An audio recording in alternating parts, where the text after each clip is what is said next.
بسم اللہ الرحمن الرحیم رب اشرح لی صدری ویسر لی امری واحلل عقدۃ من لسانی یفقہوا قولی۔ بسم اللہ الرحمن الرحیم۔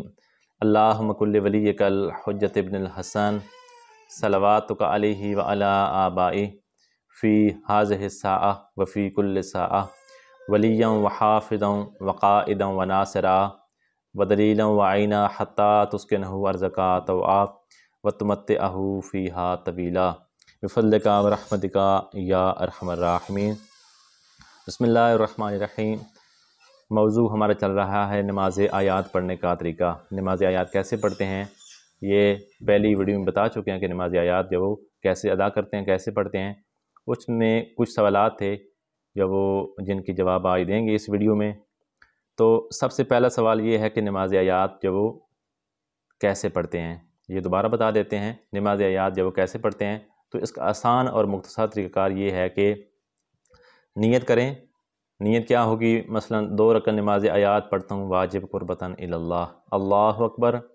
اس کے بعد سورہ فاتحہ پڑھنی ہے۔ سورہ فاتحہ مکمل پڑھنے کے بعد جب وہ آپ نے کوئی ایسی سورہ لینی ہے جس کی مستقل 5 آیتیں ہوں، 5 آیات سے کم بھی نہ اور 5 آیات سے زیادہ بھی نہ ہوں۔ تو اس کے لیے آسان سورہ فلق 1 آیت پڑھیں، پھر رکوع، پھر دوسری آیت، پھر رکوع، پھر تیسری آیت، پھر رکوع، پھر چوتھی آیت، پھر رکوع، پھر 5ویں آیت پڑھ کے پھر رکوع کریں، پھر اس کے بعد قیام کریں، اس کے بعد 2 سجدے میں چلے جائیں، 2 سجدے انجام لائیں، اور اس کے بعد جب وہ کھڑے ہو جائیں قیام کریں۔ اس کے بعد سیم اسی طرح سورہ فاتحہ پڑھیں، سورہ فاتحہ کے پڑھنے کے بعد سورہ فلق لیں، اس کی 1 آیت پڑھ کے جس طرح آپ نے پہلی رکعت ادا کی ہے اسی طرح سیم آپ نے دوسری رکعت کو بھی آپ نے ادا کرنا ہے، پڑھنا ہے۔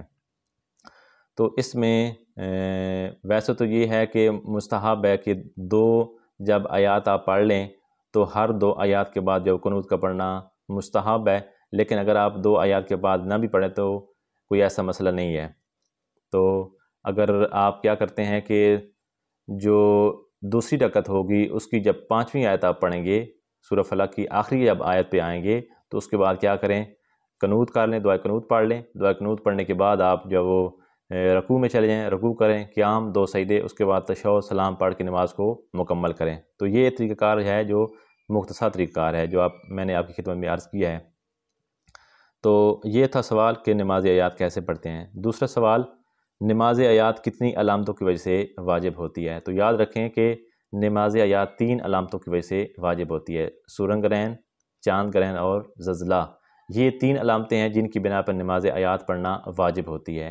ان 3 علامتوں کے علاوہ اور کسی علامت کی وجہ سے بھی نماز آیات پڑھنا واجب نہیں ہوتی، البتہ مستحب ہوتی ہے کچھ علامتوں کی وجہ سے۔ ان میں سے بادلوں کا گرجنا، بجلی کی کڑک، سرخ اور سیاہ آندھی کا آنا، اور پہاڑوں کا گرنا، اور زمین کا دھانس جانا، یہ ساری علامتیں جس کی وجہ سے عموماً لوگ خوف زدہ ہو جائیں، ڈر جائیں، تو پھر ان صورتوں میں نماز جو آیات ہے وہ پڑھنا مستحب ہے، واجب نہیں ہے۔ واجب ہونے کی فقط 3 علامتیں جو میں نے آپ کی خدمت میں عرض کی ہیں، وہ ہیں سورن گرہن، چاند گرہن اور زلزلہ۔ اگلا سوال ہے کہ نماز آیات جو کب واجب ہوتی ہے؟ یعنی ایک یہ کہ انسان کو خود یقین ہو جائے اور مثلا وہ دیکھے کہ سورج گرہن ہوا ہے، چاند گرہن ہوا ہے یا زلزلہ آیا ہے، خود انسان کو یقین ہو جائے کہ نماز آیات واجب ہو گئی ہے، یا 2 عادل افراد، 2 عادل اشخاص گواہی دے دیں، بتا دیں کہ نماز آیات جو ان علامتوں کی وجہ سے واجب ہوئی ہے، تو پھر بھی نماز آیات پڑھنا واجب ہو جاتی ہے۔ اگلا سوال، نماز آیات کا وقت کب شروع ہوتا ہے اور کب تک باقی رہتا ہے؟ تو اس میں یہ ہے کہ سورن گرہن اور چاند گرہن میں جو ہی سورن گرہن ہوتا ہے اور چاند گرہن ہوتا ہے شروع ہوتا ہے تو نماز آیات جو وہ پڑھنا واجب ہو جاتی ہے۔ اس کو نماز آیات کو آپ اس وقت سے پڑھ سکتے ہیں، اور اس کا جو وقت ہے، جو باقی وقت ہے جہاں تک اس کا نماز آیات کا وقت باقی رہتا ہے، وہ یہ ہے کہ جب سورن گرہن اور چاند گرہن اپنی اصل حالت میں لوٹ آئیں۔ جو زلزلہ ہے، اور اس میں یہ ہے کہ جو ہی زلزلہ مطلب ختم ہو جائے، اس کے بعد یہ واجب ایسا ہے نماز آیات میں، یہ زلزلے کی مورد میں، کہ یہ واجب فوری ہے، اس کو آپ نے نماز کو فوراً انجام دینا ہے۔ یعنی جو ہی زلزلہ جب وہ رک جائے، ختم ہو جائے، تو اس کے بعد واجب فوری ہے کہ آپ اس نماز آیات کو بجا لائیں، اور اتنی تاخیر نہ کریں کہ عرف کی نظر میں تاخیر اور فاصلہ زیادہ شمار ہو۔ اگر اتنی زیادہ آپ تاخیر کر دیتے ہیں کہ مثلا کچھ زیادہ وقت گزر جاتا ہے، چاہے چند گھنٹے زیادہ گھنٹے گزر جاتے ہیں اور اتنا عرف کی نظر میں وہ تاخیر شمار ہوتی ہے، تو پھر نماز آیات پڑھنا واجب نہیں ہے۔ آپ اس کو بعد میں اگر پڑھنا چاہیں تو پھر ادا اور قضا کی نیت کے بغیر اس کو نماز آیات کو رجا کی نیت سے آپ اس کو بجا لا سکتے ہیں۔ اگلا سوال ہے کہ نماز آیات میں کیا اذان اور اقامت پڑھنا مستحب ہے یا مستحب نہیں ہے؟ تو یاد رکھیں جو یومیہ نمازیں ہیں مثلا فجر ہے، ظہر ہے، عصر، مغرب، عشاء، ان میں اذان اور اقامت کا پڑھنا مستحب مؤکد ہے، یعنی ایسا مستحب عمل ہے جس کے پڑھنے کی تاکید ہے تو زیادہ ثواب ہی ہوتا ہے۔ لیکن جو نماز آیات ہے اس میں اذان اور اقامت کا پڑھنا مستحب نہیں ہے۔ اگر آپ چونکہ یہ جو نمازیں ہیں سورہ گرہن اور چاند گرہن کی وجہ سے جو نماز واجب ہوتی ہے، نماز آیات جو واجب ہو جاتی ہے، اس کو آپ جماعت کے ساتھ جو وہ پڑھ سکتے ہیں، جائز ہے، لیکن زلزلے کی صورت میں اور نماز طواف جو ہے اس کو آپ جماعت کے ساتھ جو وہ انجام نہیں دے سکتے، جماعت کے ساتھ آپ اس کو نہیں پڑھ سکتے۔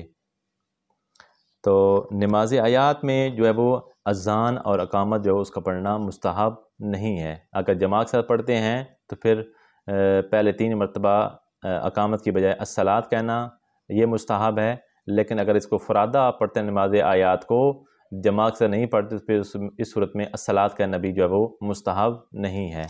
بس اگر جماعت کے ساتھ آپ اس کو نماز آیات کو پڑھتے ہیں جماعت کی صورت میں تو اقامت کی بجائے آپ 3 مرتبہ الصلاۃ کہیں گے۔ الصلاۃ کہنا یہ نماز آیات سے پہلے مستحب ہے جماعت کی صورت میں، لیکن اگر آپ اس نماز آیات کو فرادہ پڑھتے ہیں جماعت کی صورت میں آپ اس کو ادا نہیں کرتے تو پھر اس صورت میں الصلاۃ کہنا بھی مستحب نہیں ہے۔ اگلا سوال، یومیہ نمازوں اور نماز آیات میں کون سی نماز مقدم ہے؟ مثلا ادھر سے سورہ گرہن بھی ہو گیا یا چاند گرہن بھی ہو گیا یا زلزلہ آ گیا اور ادھر سے وقت ہے نماز یومیہ میں سے کسی ایک نماز کا، تو آیا اس صورت میں کون سی نماز مقدم ہے، کون سی نماز مؤخر ہے؟ تو حکم یہ ہے کہ جس کا جو وقت ہے وہ وقت جس کا تنگ ہے وہ نماز مقدم ہے اور جس کا وقت وسیع ہے وہ نماز جو وہ مؤخر ہے۔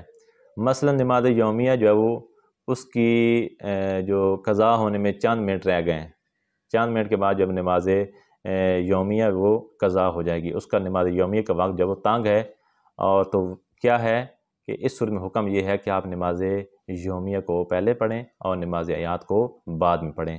لیکن اس کے برعکس اگر نماز یومیہ کا وقت جب وہ وسیع ہے، وقت زیادہ پڑا ہے، قضا ہونے میں ابھی کافی وقت رہتا ہے، وقت وسیع ہے، اور نماز آیات کا جو وقت ہے وہ تنگ ہے، تھوڑا وقت رہ گیا ہے، تو اس صورت میں حکم یہ ہے کہ آپ نماز آیات کو پہلے پڑھیں اور نماز یومیہ کو بعد میں پڑھیں۔ تو یہ کچھ سوالات تھے، اگر کوئی اور آپ کا سوال آپ کے ذہن میں ہو تو آپ مجھ سے پرسنل نمبر پر رابطہ کر کے آپ مجھ سے پوچھ سکتے ہیں۔ والسلام علیکم ورحمۃ اللہ وبرکاتہ۔